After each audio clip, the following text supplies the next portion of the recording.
एक तरफ हम मनी मार्केट रखेंगे और एक तरफ हम कैपिटल मार्केट रखेंगे। कैपिटल मार्केट हमारे पास शेयर्स एंड बॉन्ड मार्केट होता है, शेयर्स एंड बॉन्ड मार्केट। तो स्टूडेंट्स पहले आज हम मनी मार्केट के बारे में बात करेंगे, उसके बाद कैपिटल मार्केट में आएंगे। आपको इससे आइडिया लग गया होगा, capital market shares and bond market होता है, ठीक है। मनी मार्केट बेसिकली यहाँ पर मनी की टाइम वैल्यू होती है और इसलिए मनी को मार्केट में खरीदा जाता है, बेचा जाता है और against the payment of interest, जिसमें हमें इंटरेस्ट पेमेंट करना पड़ता है। मनी की टाइम वैल्यू, अगर हम किसी से 1 साल के लिए 5 लाख ले रहे हैं तो हमें वो 1 साल के बाद 5 लाख लौटाने हैं, लेकिन इंटरेस्ट के साथ, मनी की क्योंकि टाइम वैल्यू होती है। तो ये मनी अलग अलग जगह मार्केट में चल रहा होता है लोन्स के थ्रू, तो वो सारा पैसा डिफरेंट तरीके होते हैं मनी मार्केट के, उसे भी कैटेगराइज किया जा सकता है, तो वो डिस्कस करते हैं। जबकि अगर हम शेयर्स में इन्वेस्टमेंट करें या बॉन्ड में तो वो कैपिटल मार्केट होता है, तो दोनों में डिफरेंस होता है, ठीक है। तो पहले मनी मार्केट डिस्कस करेंगे, उसके बाद कैपिटल मार्केट में आएंगे। मनी मार्केट में हमारे पास ऑर्गेनाइज्ड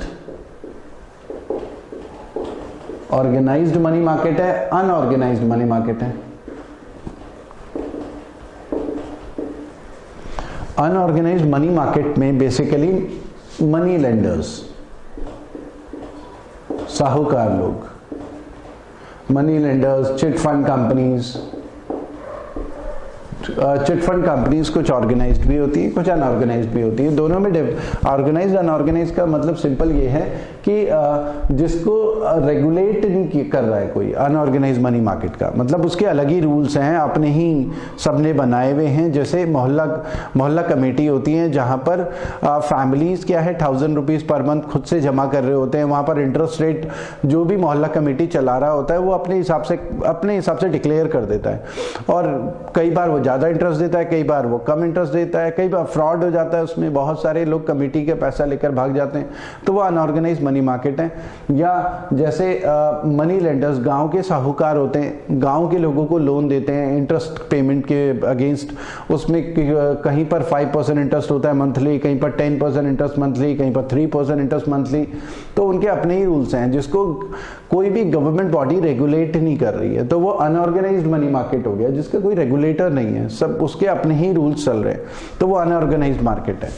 ऑर्गेनाइज्ड मार्केट में बेसिकली जिसको रेगुलेट करने के लिए कोई ना कोई बॉडी है, जैसे बैंकिंग को रेगुलेट करने के लिए रिजर्व बैंक ऑफ इंडिया है, ठीक है। तो हमारे पास बेसिकली ऑर्गेनाइज्ड मनी मार्केट में अगर हम बोलें तो एक तो बैंकिंग है, बैंक्स, ठीक है। बैंकिंग से रिलेटेड काफ़ी सेशंस हम कर चुके हैं, आप हिस्ट्री ऑफ बैंकिंग के सेशंस भी हमने करे हैं डिस्कस, तो वो आप देख सकते हैं हमारे पुराने वाले सेशंस में। उसके अलावा आरबीआई भी हमने डिस्कस करा है, आरबीआई के फंक्शंस डिस्कस करे हैं, तो बैंकिंग से रिलेटेड काफ़ी कुछ हमने डिस्कस करा है, तो इसको बहुत ज़्यादा भी मैं इलेबोरेट नहीं कर रहा हूँ। नॉन बैंकिंग, दूसरा है नॉन बैंकिंग, और तीसरा है सब मार्केट, ठीक है। दोनों में फर्क क्या है? बैंक में तो सारे बैंक आ गए, चाहे पब्लिक सेक्टर बैंक हो, चाहे हमारे फॉरेन बैंक्स हो जो इंडियन सॉइल में काम कर रहे हैं, या प्राइवेट बैंक्स हो जो इंडियन सॉइल में काम कर रहे हैं, ठीक है। वो सारे के सारे आ जाते हैं, या रिजर्व बैंक ऑफ इंडिया हो जो रेगुलेट कर रहा है, पेमेंट बैंक हो, सब बैंकिंग में आ गए, ठीक है। नॉन बैंकिंग में के बहुत सारे फंक्शंस जो होते हैं बैंकिंग वाले ही होते हैं, बस कुछ डिफरेंस होता है इसमें। जैसे नॉन बैंकिंग का एग्जांपल हम बोले तो कंपनीज वो होती हैं जो नॉन बैंकिंग फाइनेंशियल कंपनीज भी इन्हें बोला जाता है, नॉन बैंकिंग फाइनेंशियल कंपनी, ठीक है। तो नॉन बैंकिंग फाइनेंशियल कंपनीज में एग्जांपल ले लेते हैं, जैसे मन्नापुरम गोल्ड लोन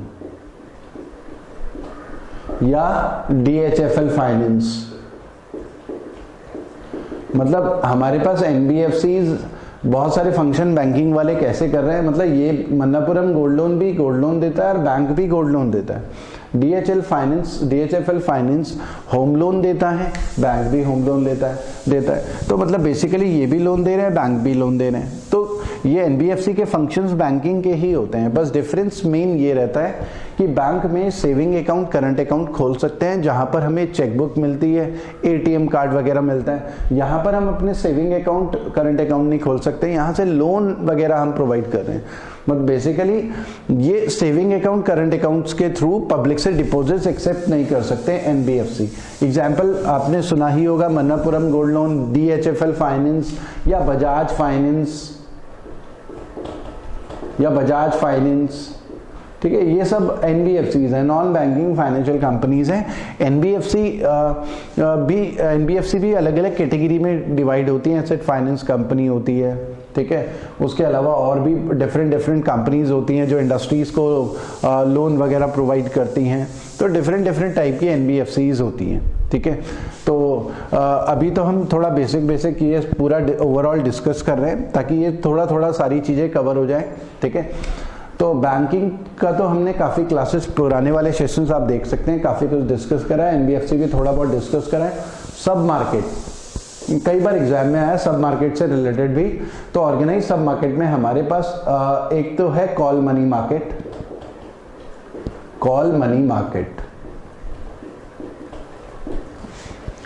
मार्केट, ठीक है।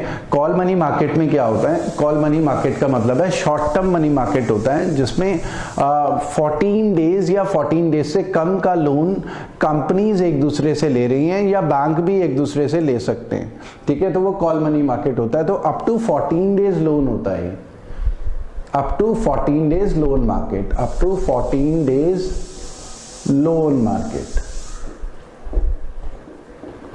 ठीक है। और इसमें भी कॉल मनी मार्केट में भी अगर हम बोले एक 1 डे का लोन, मतलब एक ऑर्गेनाइजेशन दूसरी ऑर्गेनाइजेशन से एक दूसरे से उधार ले रही है। फॉर एग्जांपल अगर बैंक एक दूसरे से उधार लेते हैं, जैसे बैंक ऑफ बड़ौदा एसबीआई से 5 दिन के लिए लोन ले, 2 दिन के लिए लोन ले, 1 दिन के लिए लोन ले, 10 दिन के लिए लोन ले, तो वो सब कॉल मनी मार्केट का पार्ट होता है। तो 1 डे लोन को हम बोलते हैं कॉल मनी, 1 डे लोन को हम बोलते हैं कॉल मनी। ये डिफरेंट एग्जाम में आया है। और 2 to 14 डेज लोन को हम बोलते हैं नोटिस मनी। तो स्टूडेंट्स ये भी डिफरेंट एग्जाम में आया है। 1 डे लोन के लिए हम वर्ड यूज करते हैं कॉल मनी, और 2 to 14 डेज 2 से 14 दिन के लोन के लिए हम वर्ड यूज करते हैं नोटिस मनी, ठीक है। तो एग्जाम में ये भी कई बार आया कि कॉल मनी मार्केट कितने डेज का होता है। तो 14 डेज लिमिट होती है, एक फोर्टनाइट बोलते हैं इंग्लिश में, और हिंदी में एक पखवाड़ा बोलते हैं, ठीक है। तो एक हमारा कॉल मनी मार्केट हो गया। दूसरा सब मार्केट में हमारे पास है commercial bill market. Commercial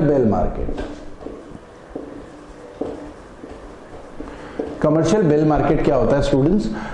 basically जब बिजनेस टू बिजनेस होता है, B2B, एक कंपनी दूसरी कंपनी के साथ बिजनेस कर रही है, मतलब कस्टमर के साथ नहीं कर रही है। एक कंपनी ने दूसरी कंपनी को प्रोडक्ट्स जो है वो प्रोवाइड करे, फिर वो कंपनी प्रोडक्ट्स कस्टमर्स को बेच रही है। तो होता क्या है कि मान लो जैसे फॉर एग्जांपल एक शॉपकीपर है, एक शॉपकीपर होलसेलर से या कहीं से कंपनी से प्रोडक्ट खरीद के ला रहा है और फिर वो कस्टमर्स को बेच रहा है। तो कई बार क्या होता है कि क्योंकि बिजनेस में इंपॉर्टेंट होता है, शॉपकीपर बहुत सारा माल उठा रहा है और उसके पास उस समय पेमेंट नहीं होती। तो होता क्या है, बिजनेस टू बिजनेस में यहाँ पर कमर्शियल बिल मार्केट का बहुत बड़ा रोल होता है। एक शॉपकीपर या एक कंपनी दूसरी कंपनी से जब माल उठाती है तो कमर्शियल बिल इशू करती है। ये एक चेक की तरह होता है। ये 30 डेज, 60 डेज या 90 डेज की फॉर्म में होता है। 30 डेज, 60 डेज या 90 डेज, मतलब बेसिकली कंपनी ने क्या करा, एक दूसरी कंपनी से माल उठाया और 90 डेज का कमर्शियल बिल दे दिया कि ये है 50 करोड़ का कमर्शियल बिल, ठीक है। और इसका मतलब है कंपनी ने 50 करोड़ का माल उठाया और 50 करोड़ का कमर्शियल बिल दे दिया। और होगा क्या, पेमेंट 90 डेज के बाद होगी बेसिकली। मतलब कंपनी क्या करेगी, जब उस माल को बेचेगी, क्योंकि बेसिकली बिजनेस में क्या होता है, किसी भी कंपनी के पास, क्योंकि वो माल ले रही है, अभी उसने माल बेचा नहीं है, तो उसके पास इतना रेवेन्यू होता नहीं है कई बार। तो कंपनी उधार में एक तरीके से माल ले रही है और वो सामने वाला भी सिक्योर हो जाए, तो उसके लिए हमारे यहाँ सिस्टम है कमर्शियल बिल का। इसकी लीगल वैलिडिटी रहती है, ये चेक की तरह होता है, बाउंस नहीं होना चाहिए, तो क्रिमिनल ऑफेंस होता है। तो ये 30 डेज, 60 डेज, 90 डेज का पीरियड होता है। फिर उसके बाद क्या होता है कि कंपनी जब प्रोडक्ट बेच देती है, उसके पास पैसा आ जाता है, तो 90 डेज में वो कमर्शियल बिल बैंक में लगा सकती है दूसरी वाली कंपनी जिसने वो माल प्रोवाइड करा था। तो बेसिकली बिजनेस टू बिजनेस काफी यूज होता है। 30 डेज, 60 डेज और 90 डेज टाइम पीरियड का होता है कमर्शियल बिल मार्केट। फिर उसके बाद अगर हम बात करें तो हमारे पास है commercial papers. Commercial papers, commercial papers, commercial papers क्या होते हैं? कमर्शियल पेपर्स मार्केट से एक तरीके से अगर किसी पर्टिकुलर कंपनी कॉर्पोरेट सेक्टर में कोई शॉर्ट टर्म उनको कोई कैश की जरूरत पड़ती है, मतलब उनकी जो नीड्स हैं फाइनेंशियल नीड्स वो पूरी नहीं हो पा रही हैं, तो कोई भी कंपनी, रिलायंस, टाटा, बिरला, वो कमर्शियल पेपर इशू कर सकते हैं मार्केट में। कमर्शियल पेपर इशू करके मार्केट से एक तरीके से लोन में पैसा उठा सकते हैं कमर्शियल पेपर इशू करके। जैसे 8%, 9% इंटरेस्ट बन रहा होगा। तो ये बेसिकली 5 लाख वैल्यू के होते हैं। इनकी वैल्यू जो रहती है 5 लाख एंड मल्टीपल रहती है, 5 लाख एंड मल्टीपल। वैसे तो ये जो कंपनीज हैं शेयर मार्केट से पैसा उठा रहे होते हैं, तो होता क्या है कि जब शेयर मार्केट बुल मार्केट होता है, बुल मार्केट का मतलब है शेयर मार्केट जब राइज में है, तो उस समय कंपनीज के पास शेयर मार्केट के थ्रू पैसा आ रहा है, ठीक है। लेकिन जब शेयर मार्केट जब बेयर मार्केट है तो इन्वेस्टर जो है शेयर मार्केट से दूर रहता है, तो कंपनीज के पास फंड्स इतने ज्यादा आ नहीं पाते। तो उस टाइम पर, जिस टाइम पर बेयर मार्केट रहता है, उस समय कई बार कंपनी कमर्शियल पेपर इशू करके मार्केट से पैसा उठा सकती हैं। मतलब ये एक ऑल्टरनेट मेथड है जिसके थ्रू कंपनीज मार्केट से फंड्स जुटा सकती हैं एक तरीके से लोन में, ठीक है। एक ऑल्टरनेट मेथड है, लोन में मार्केट से पैसा उठाने का एक तरीका है। 5 लाख या मल्टीपल में होते हैं और डिस्काउंट में बेचे जाते हैं बेसिकली ये, ठीक है। तो कमर्शियल पेपर 5 लाख या मल्टीपल के होते हैं और कॉर्पोरेट सेक्टर इसको इश्यू करते हैं। कमर्शियल पेपर की तरह ही सिमिलरली अगर हम बोलें तो certificate of deposit, certificate of deposits और ट्रेजरी बिल्स, जिसको ट्रेजरी बिल्स, जिसको हम टी बिल्स भी बोलते हैं, टी बिल्स, ठीक है। इनकी वैल्यू 1 लाख मल्टीपल होती है, certificate of deposit 1 lakh and multiple, और इनकी वैल्यू 25,000 एंड मल्टीपल, ये इनकी वैल्यू रहती है, ठीक है। ये तीनों सिमिलर टाइप के होते हैं, बस इशू करने वाली ऑर्गेनाइजेशन अलग अलग होती है। ये it is issued by, commercial paper is issued by corporate sector. Basically corporate sector market से लोन में एक तरीके से पैसा उठा रहे हैं कमर्शियल पेपर इशू करके। सर्टिफिकेट ऑफ डिपॉजिट, जब कभी बैंक कैश के शॉर्टफॉल में रहते हैं, डेफिसिट ऑफ कैश में रहते हैं, तो बैंक भी मार्केट में सर्टिफिकेट ऑफ डिपॉजिट इशू करके मार्केट से लोन में एक तरीके से पैसा उठा सकते हैं। इनकी वैल्यू 1 लाख मल्टीपल की होती है और ये डिस्काउंट में बेचे जाते हैं बेसिकली। तो ये सिमिलर टाइप के हैं, बस इशू करने वाली ऑर्गेनाइजेशन डिफरेंट है। एग्जाम में कई बार आ चुका है सर्टिफिकेट ऑफ इशू कौन, सर्टिफिकेट ऑफ डिपॉजिट कौन इशू करता है, कमर्शियल पेपर कौन इशू करता है, तो bye banks. Certificate of deposit banks issue कर रहा है, Reliance, Tata, Birla corporate sector issue नहीं कर रहा है, certificate of deposit banks issue कर रहा है। कमर्शियल पेपर कर रहा है कॉर्पोरेट सेक्टर इशू। और treasury bill government of India, कई बार गवर्नमेंट के पास भी कैश की कमी होती है, तो government of India T bills issue करके मार्केट से लोन में एक तरीके से पैसा उठा सकती है, ठीक है। और ये सब एक तरीके से डिस्काउंट, इनकी वैल्यू फिक्स रहती है 25,000 या मल्टीपल, ये 1 lakh multiple, 5 lakh multiple discount में बेचे जाते हैं, ठीक है। और डिस्काउंट का मतलब यहां पर ये है कि for example certificate of deposit की वैल्यू, ठीक है, 1 लाख, मान लिया 2021, मान लो 15 दिसंबर 2021 एक सर्टिफिकेट ऑफ डिपॉजिट है जिसमें वैल्यू लिखी हुई है 15 लाख, ये हमारा 1 लाख फॉर एग्जाम्पल। मतलब एक डॉक्यूमेंट है, उसकी वैल्यू मनी के टर्म्स में 1 लाख होगी ऑन 15 दिसंबर 2021, और अब हम अगर मान लिया फॉर एग्जांपल 2021 अर्ली में खरीद रहे हैं या 2020 लेट में खरीद रहे हैं या अभी हम खरीद रहे हैं, तो हम क्योंकि एडवांस में खरीद रहे हैं बेसिकली, तो हमें ना डिस्काउंट में मिलेगा। मान लो कि हमें डिस्काउंट में मिलेगा 93,450 रुपीज का डिस्काउंट में, इतनी हमने पेमेंट करी है और इतनी डेट को हमें 1 लाख पेमेंट मिलेगी। इस डेट को हमें 1 लाख पेमेंट मिलेगी, मतलब इनका जो मैच्योरिटी डेट है, मैच्योरिटी डेट में वो 1 लाख का मिलेगा, मैच्योरिटी डेट में वो 5 लाख का मिलेगा, मैच्योरिटी डेट में वो 25,000 मिलेगा मैच्योरिटी डेट। तो ये प्रिंटेड रहते हैं फिक्स प्राइस के साथ, फिक्स मनी के साथ, और हमें डिस्काउंट में मिलता है। ठीक है, अब मान लिया कि हमने अगर आज की डेट में खरीदा, अगर 2 महीने के बाद खरीदा, तो ये क्योंकि मैच्योरिटी डेट तो 15 दिसंबर ही है, तब हमें क्या होगा, हमें थोड़ा सा और महंगा मिलेगा, मतलब 94,950 हो जाएगा तब तक। मतलब बेसिकली एक तरीके से इंटरेस्ट थोड़ा सा कम मिलेगा। जल्दी खरीदेंगे तो ज्यादा डिस्काउंट मिलेगा, देर में खरीदेंगे तो डिस्काउंट कम होता जाएगा। हम 1 महीने पहले 2 महीने पहले खरीदें तो और कम डिस्काउंट मिलेगा, मतलब 98,000 में मिल जाएगा, 98,000 समथिंग में मिल जाएगा अगर हमने अक्टूबर में खरीदा है। तो बेसिकली ये डिस्काउंट में मिलते हैं। ठीक है, तो ये इसमें एक फंडा होता है। तो कई बार एग्जाम में ये भी आया है कि कौन सा मनी मार्केट का इंस्ट्रूमेंट डिस्काउंट में मिलता है, तो ये commercial paper, certificate of deposit, treasury bill discount में मिलते हैं।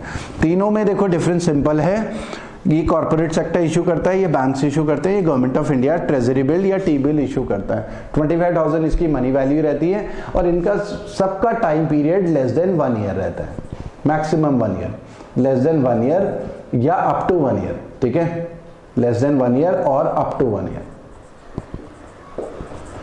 1 साल मैक्सिमम। ठीक है, ये इनमें डिफरेंस है, तो ये ध्यान रखना है।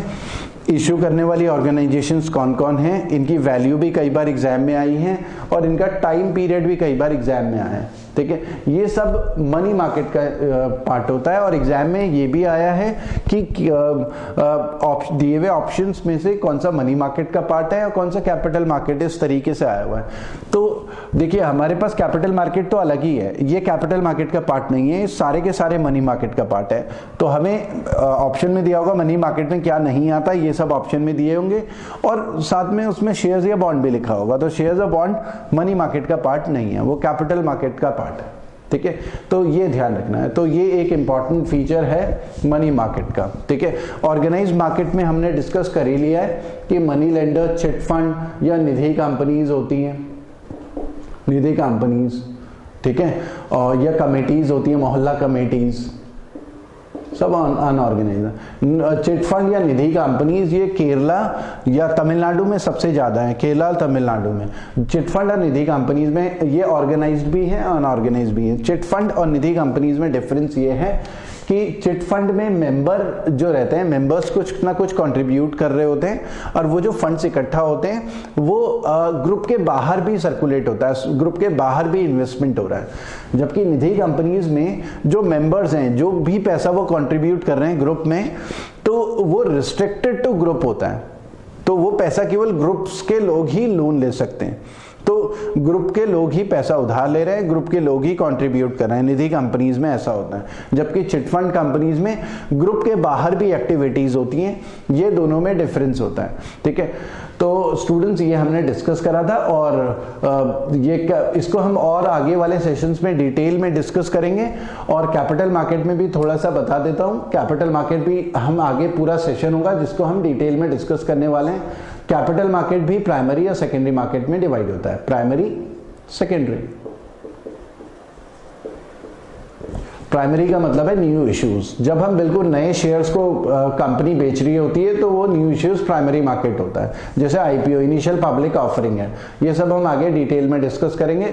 और ओल्ड इश्यूज, जब कोई कंपनी, जब हम पुराने शेयर्स को शेयर मार्केट में डायरेक्ट बॉम्बे स्टॉक एक्सचेंज या नेशनल स्टॉक एक्सचेंज में अपने डीमेट अकाउंट के थ्रू खरीद रहे बेच रहे हैं, तो बेसिकली सेकेंडरी मार्केट के साथ डील कर रहे होते हैं। तो शेयर मार्केट से जैसे हमने 11 बजे शेयर्स खरीदे, 3 बजे बेचे, तो बेसिकली वो पुराने शेयर्स हैं, हम जो ऑलरेडी एग्जिस्टिंग शेयर्स हैं कंपनी के, उनका सेल या परचेज हो रहा है। आईपीओ या जो न्यू इश्यूज है उसके लिए एडवांस बुकिंग होती है। बेसिकली ये कंपनी फर्स्ट टाइम पब्लिक को ऑफर कर रही है शेयर मार्केट में, वो company first time share market में लिस्ट हुई, पब्लिक को फर्स्ट टाइम वो शेयर ऑफर कर रही है, ठीक है। उसके अलावा एफपीओ भी होते हैं, follow on public offer, existing company जब नए शेयर्स ऑफर कर रही होती है। तो ये सब हम आगे डिटेल में डिस्कस करेंगे। तो आज स्टूडेंट्स इतना ही करते हैं, फिर नेक्स्ट सेशन में इससे आगे डिस्कस करेंगे। Okay, thank you.